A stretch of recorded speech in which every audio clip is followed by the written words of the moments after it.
Jumpa lagi di Mana Lagi PSV UGM, Wanita Hebat, Indonesia Bermartabat. Saya masih punya satu tamu, Dr. Budi Wahyuni.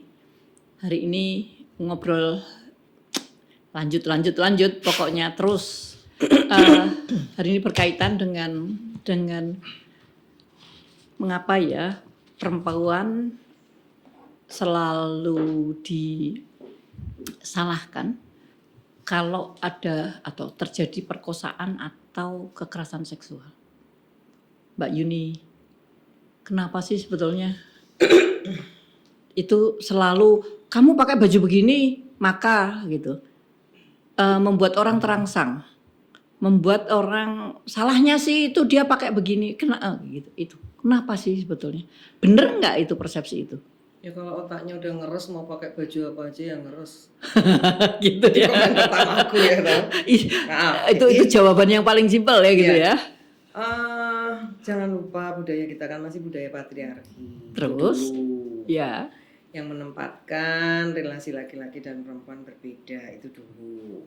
Oke. Nah jadi kalau toh misalnya tadi kita bilang bahwa andaikan jalan di malam hari sendiri, misalnya ini di awal itu dulu, apa ya kemudian dia layak untuk diperkosa, apa ya dia layak untuk digoda, apa ya dia kemudian layak untuk dilecehkan, itu dulu. Itu kan persepsi orang ya. Iya. Jadi yang yang menganggap oh ini korban ini gitu kan, itu kan. Ini salahnya dia jalan sendiri malam-malam. Ya itu dulu contoh. Ini terjadi di Jogja pernah kok ini. Ada orang duduk sendiri di bawah pohon malam hari. Terus kemudian dia katut digaruk gitu loh, di tonetipan itu. Bilang, lah wong perempuannya tuh diem aja, duduk, enggak demo, enggak bengok-bengok, bayar iuran sebelah. Bayar iuran beras ya wajib ya tetap ngapain gitu kan. Orang ngergeti juga ya toh, buang sampah gitu kan. Nah ternyata usut punya usut. Iya, ternyata usut punya usut itu nggak pantas malam hari duduk di situ itu. Kok mengganggu ketertiban umum lho, sing diganggu ki sapa? Wong wedok linggo meneng wae yo. Dia tidak mengganggu suara, tidak mengganggu. Ora, meneng wae ngene iki lho. Tengene mengganggu ketertiban umum. Lah ya sing ketertiban umum sing kaya ngopo wong meneng wae yo. Itu ya gitu ya. Salah satu ya itu ya persepsi ya. Misalnya gitu ya. Jadi contoh yang paling gampang gitu. Nah, itu panjang soalnya diskusinya. Sampai pada tahap misalnya ada kasus misalnya. Loh, kalau kemudian dia diam aja kok. Dia diam aja gitu. Kalau dia nggak mau, pasti kan dia bilang tidak. Protes paling murah. Gerakannya gimana? Dia tuh diam aja kayak orang pasrah. Berarti dia mau loh. Emangnya ke paranormal iso bedek nek meneng wae iki mau gelem. Ya oke. Nah, sekarang ini sudah diatur di Undang-Undang Tindak Pidana Penghapusan Kekerasan Seksual. Andai kata dia mau, dia diam, bukan berarti dia mau. Andaikan toh dia mau, boleh toh mau? Boleh. Memang wis podo, misalnya wis podo dewasa nih, kepengen juga boleh. Tapi bukan berarti kalau dia mau itu terus terjadi kekerasan. Oke. Kayaknya kalau aku ACC terus kemudian ya layaklah terjadi kekerasan, enggak. Nah, jadi diam itu bukan berarti mau. Betul. Mungkin takut, mungkin apa, kan kita selalu dikasih aku iki diam di kongkon apa ya manut kon ucul-ucul kambi ya manut ya terus loh. Lah piye to iki? Wong arep protes ki wis apa peso apa nang anu sebelah misalnya. Kalaupun enggak misalnya dia enggak usah pakai pisau tapi dia ya udah saya mau karena saya suka gitu. Ya suka oke. Suka sama suka kan? Bukan, ya, artinya sama-sama punya konsen. Ya, sama-sama punya persetujuan. Punya persetujuan. Oke. Konsen itu ya, orang selalu menganggapnya itu. Oke, konsen berarti kan gitu. Kita sepakat. Ya. Sepakat. Oke, mau melakukan sesuatu X oke. Ya. Ner kekerasan, oke. Tapi juga tidak ada korban. Tidak ada penyakit, tidak ada kehamilan unwanted pregnancy yang aku. Itu yang harus jelas Iya. ya. Jangan kemudian menuduh, oh, dia mau Bu, dia juga sepakat, tapi aku rasa sepakat ketularan penyakit, rasa sepakat hamil Di luar nikah. atas hubungan itu tadi Iya. ya. Itu. Jadi iya itu bukan berarti Diam itu bukan diam, berarti iya. diam berarti mau satu. Bukan Keduanya andaikan toh mau bukan berarti terjadi kekerasan.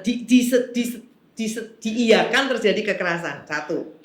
Terus resiko tanggung bareng. Oke. Lah kowe padha-padha menikmati kok aku dibar kuwi aku dadi meteng kowe ora. Dan terus lungo. Nah, terus bar kuwi engko penyakitmu ning nggon aku kowe ora, artinya meninggal. Itu loh yang tadi gimana caranya mendiskusikan. Nah, artinya ketika dia mau, ayo pas lagi ngobrol gitu terus hasratnya entek. Piye? Ya sudah selesai ya. Mending kalau itu terjadi. Biasanya itu tidak terjadi karena relasi power yang timpang. Terjadi karena relasi power yang timpang. Misalnya contohnya relasi kuasa. Ya. Pernah ada kejadian sama-sama karena dia memang ya namanya juga di dunia prostitusi biasa, kemudian ada deal bayar. Ya, bayar. Oke, dengan sekian. Di dalam dialognya itu, di dalam proses judulnya bercengkrama, dikomentari keringetmu mambu.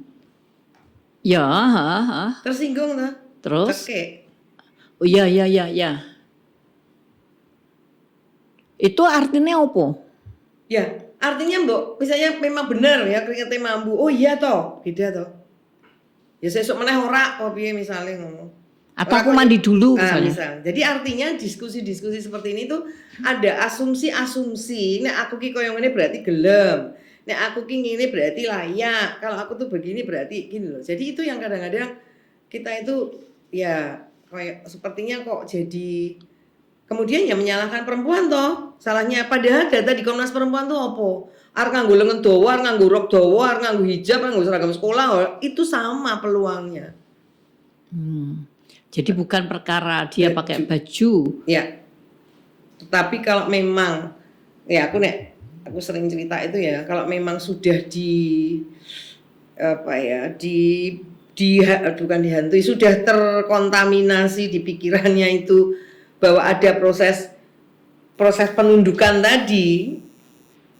Ya tahu proses penundukan nek iso tak tundukke nganggo penis ya nganggo penis, nek misalnya ora aku lagi di hukum kebiri kimia aku ora iso ereksi harus nganggo gagang pacul apa piye. Tapi kan ada proses untuk penundukan itu loh. Yang berat itu di situ. Yang berat di situ. Ya, makanya kalau kalian mau itu sudah tak tundukkan, apalagi kalau mau menyebarkan. Sekarang ada undang-undang ITE untuk lumayan ya. Jadi artinya minimal walaupun itu kadang-kadang menjadi tapi kan bumerang. yang undang-undang ITE juga jadi bumerang juga. Dan tidak semua orang paham untuk itu kan. Dan lebih banyak tidak menguntungkan perempuan juga sih dari undang-undang ITE itu. Ya, jadi artinya gitu? Iya. Misalnya apa, Mbak? Ya misalnya merekam untuk bukti, ternyata malah bukan. Malah bergulir kayak kasusnya Baik Nuril kan seperti itu. Oh. Dia mencoba merekam untuk jadi barang bukti bahwa aku ingin kayak gini ini gimana ya. Oke. Direkam di HP, minta tolong orang lain untuk ditransfer ke laptop, ke komputer. Ternyata sing dimintain transfer itu malah melaporkan bahwa dia merekam tanpa izin.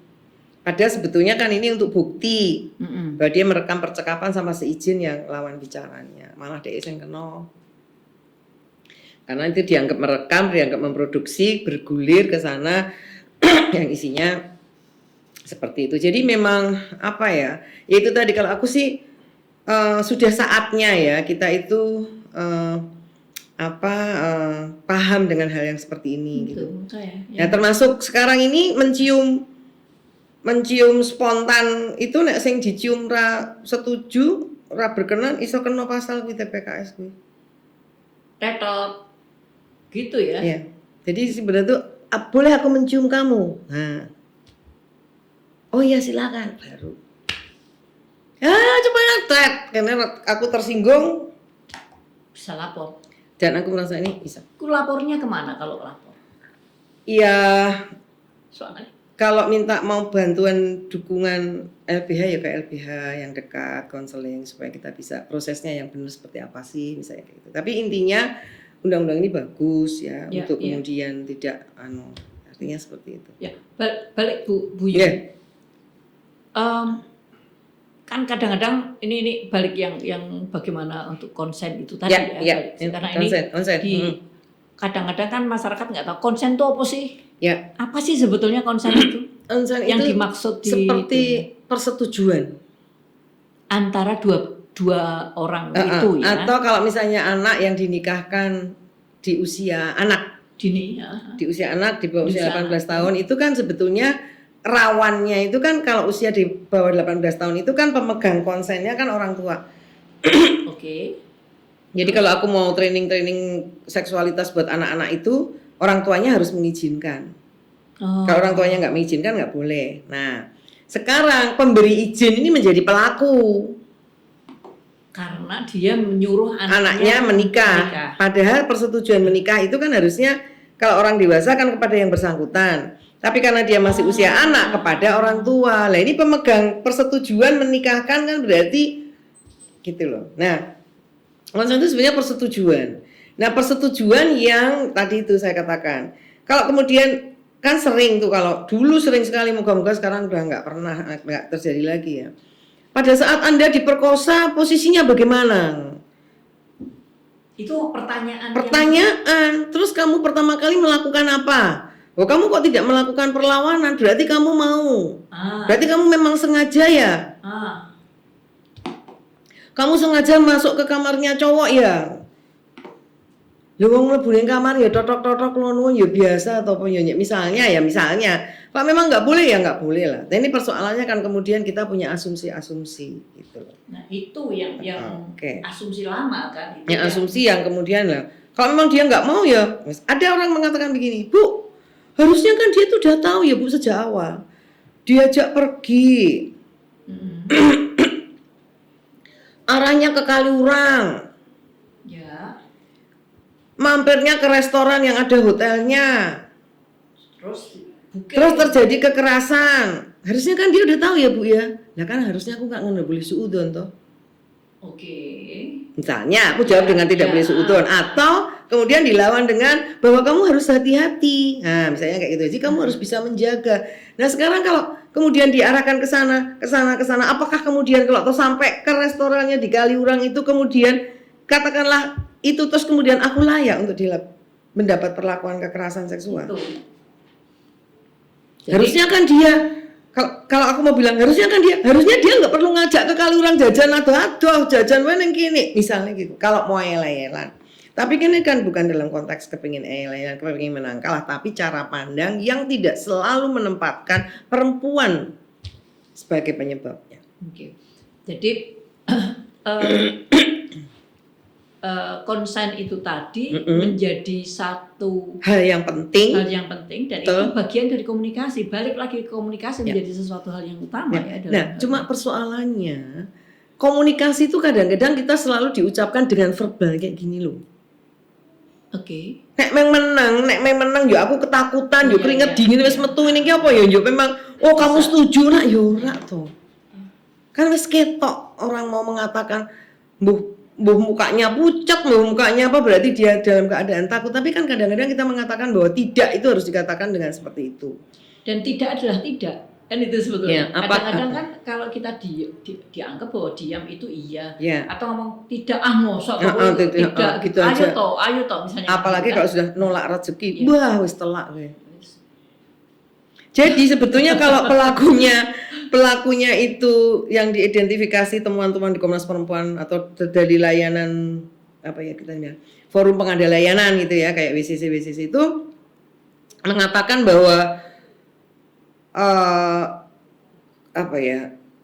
iya misalnya atau apa bukan jadi kekerasan kalau yang dilakukan oleh orang-orang terdekatnya itu sebetulnya bisa dikredit. Nah aku bilang ini kenalan, antar jemput, jajak dihadiahin. Terus? Gak mungkin dia gak mengatakan tidak. Rikoh. Oke. Kredit. Iya toh? Terus. Ya udah, terus kalau kemudian dia Riko untuk tidak menjawab tidak toh, seperti kasus yang terakhir di Bantul itu. Oke. Dia sudah bisa bertahan terus untuk tidak anu, akhirnya dia sungkan. Diminta untuk nemenin beli sepatu. Ya kan? Ya. Sebelum beli sepatu pamitnya mau pamit pamannya. Di satu tempat itu. Ternyata itu tempat kos-kosan. Terus dia sudah nunggu di pagar. ya. Dia kongkon mendekat ke pamannya. Pamannya dolanan HP, katanya dia diseret ke kamar, dibekap. Terjadilah kekerasan seksual. Apa coba? Sudah cukup lama saya itu naksir kamu. Kok ora tau iso berhasil? Tapi kan naksir bukan berarti digagai kan? Persis itu dia. Dan tidak bisa membela diri karena ternyata konon kabarnya di dalam HP-nya itu juga ditemukan rekaman yang senada dengan perempuan lain dia. Jadi kadang-kadang kita tuh serba salah aja lah, serba salah. Nah, karena di Indonesia ini belum mampu melindungi kasus-kasus yang seperti ini, jalan malam atau apa, khususnya di publik ya. Tapi menarik, kemarin ada pertanyaan waktu aku ngisi di satu tempat itu. Bu, gimana caranya? Saya tidak mau dituduh melecehkan seksual, padahal ini kereta api di KRL itu wampit-impitan tenan gitu. Dan tanpa sengaja memang harus bersentuhan dengan atribut seksual itu. Ya kalau memang nggak sengaja kan kamu bisa bilang maaf. Dan sekarang ambil jarak. Gitu loh. Beda banget orang sengaja sama orang tidak sengaja itu. Begitu tidak sengaja ya kamu, begitu kamu nyenggol, begitu otomatis refleks maaf, segera ambil jarak. Gitu loh. Bukan kemudian maaf tapi malah semakin mendekat, aku bilang gitu. Jadi artinya dia sendiri juga sudah ada kesadaran, tapi jangan sampai aku dituduh. Ya pasti beda toh, orang tidak asal nuduh toh. Ya. Sekarang balik nih satu poin yang terjadi di semua tempat yang kos-kosan. Kan selalu tertulis tidak diizinkan menerima lain jenis. Tamu lain jenis. Itu bi kalau dikaitkan dengan ini. Kalau mau preventif nggak masalah. Preventif, oke, fine. Preventif itu menerima tamu di kamar itu ya pancen ora layak dalam tanda petik. Nah, oke. Tidak boleh menerima tamu ya pemilik kos menyediakan ruang tamu. Yap. Kalau pemilik kos tidak menyediakan ruang tamu lalu tidak boleh menerima tamu, kon neng ngendi. Oke. Kembali lagi kesepakatan di awal kayak apa? Kesepakatan di awal, kos kami lebih senang kalau begini. Sudah disediakan ruang tamu. Ada nih kos-kosan yang menarik di Jalan Kaliurang itu. Dia memang tidak mengizinkan yang kos putri itu terima tamu ya. Dia sengaja bikin kayak kafe gitu, warung kecil gitu ya buat kalau mereka mau pada kongko-kongko di situ gitu loh. Jadi ya ruang tamu sekalian dipakai untuk yang kerja-kerja gitu. Nah, itu untuk preventif monggo. Iya. Karena yang harus dipikirkan adalah seandainya memang terjadi lawan jenis dalam tanda petik bertamu dan terjadi sesuatu, itu yang dirugikan memang ya perempuan gitu loh. Jadi untuk preventif monggo, nggak ada masalah, bersepakat. Tapi ya preventif diikuti dengan fasilitas yang memang mendukung. Yang jelas itu tadi bahwa belum tidak selalu, tidak harus kan gitu. Ketika masuk ke kamar lain jenis itu, artinya bebas melakukan apapun tanpa konsensus. Kan? Kalaupun dengan konsensus yang tadi disampaikan. Tidak, kemudian aku harus berkorban untuk yang dua macam itu tadi. Semoga ini menjadi sesuatu hal yang mencerahkan bagi kita semua tentang seperti apa sih kita seharusnya berlaku, berpikir, dan berprasangka. Kan itu sebetulnya. Dan terima kasih pada Bu Yuni atas pencerahan yang kali ini, semoga ini bisa menjadikan satu satu pembelajaran yang luar biasa untuk kita semua. Well, Terima kasih Bu Yuni. Sama-sama. Jumpa lagi di mana lagi PSW UGM Wanita Hebat Indonesia Bermartabat. Sampai ketemu.